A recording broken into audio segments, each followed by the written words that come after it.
एक समय की बात है। एक महान ऋषि के आश्रम में कई शिष्य शिक्षा प्राप्त करने के लिए आते थे। उन शिष्यों में एक बहुत ही जिज्ञासु शिष्य था, जिसका नाम अर्जुन था। वह हमेशा अपने गुरु से सवाल पूछता रहता था और ज्ञान प्राप्त करने की लालसा में रहता था। एक दिन अर्जुन ने अपने गुरु से पूछा, गुरुजी, सफलता प्राप्त करने का सबसे महत्वपूर्ण तत्व क्या है?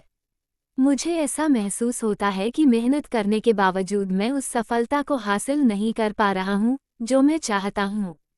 गुरु ने मुस्कुराते हुए कहा, अर्जुन, तुम्हारे प्रश्न का उत्तर मैं तुम्हें कल सुबह दूंगा, लेकिन उसके लिए तुम्हें एक कार्य करना होगा। अगले दिन सुबह गुरु ने अर्जुन को अपने साथ नदी किनारे चलने के लिए कहा। वहां पहुंचकर गुरु ने उसे नदी में थोड़ा और गहरे पानी में चलने के लिए कहा। अर्जुन थोड़ा हैरान था, लेकिन उसने गुरु का आदेश मानते हुए पानी में चलना शुरू किया। जैसे ही वह कुछ गहरे पानी में पहुंचा, गुरु ने अचानक अर्जुन का सिर पकड़कर उसे पानी के भीतर डुबा दिया। अर्जुन पानी से बाहर आने के लिए संघर्ष करने लगा, लेकिन गुरु ने कुछ समय तक उसे रोके रखा। आखिरकार जब अर्जुन पूरी तरह से हौंफने लगा, तब गुरु ने उसे पानी से बाहर निकाला। पानी से बाहर आते ही अर्जुन जोर से सांस लेने लगा। उसकी आंखों में प्रश्न था कि गुरु ने ऐसा क्यों किया।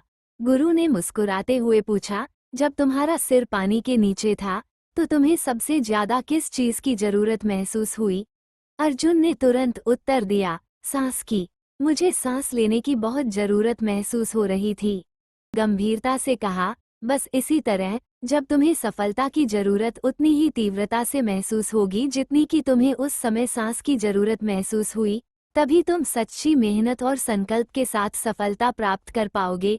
जब तुम्हारे अंदर सफलता की तीव्र चाहत होगी, तो तुम हर कठिनाई को पार कर जाओगे। अर्जुन को गुरु की बात समझ में आ गई। उसने महसूस किया कि असली सफलता की चाहत हमारे अंदर गहरी और तीव्र होनी चाहिए, तभी हम पूरी लगन और समर्पण के साथ उस दिशा में काम कर सकते हैं। सीख: सफलता पाने के लिए तीव्र और गहरी इच्छाशक्ति जरूरी है। जब तक हमारी सफलता की चाहत इतनी प्रबल नहीं होगी कि हम उसके लिए किसी भी परिस्थिति से जूझने को तैयार हों, तब तक सच्ची सफलता प्राप्त नहीं हो सकती।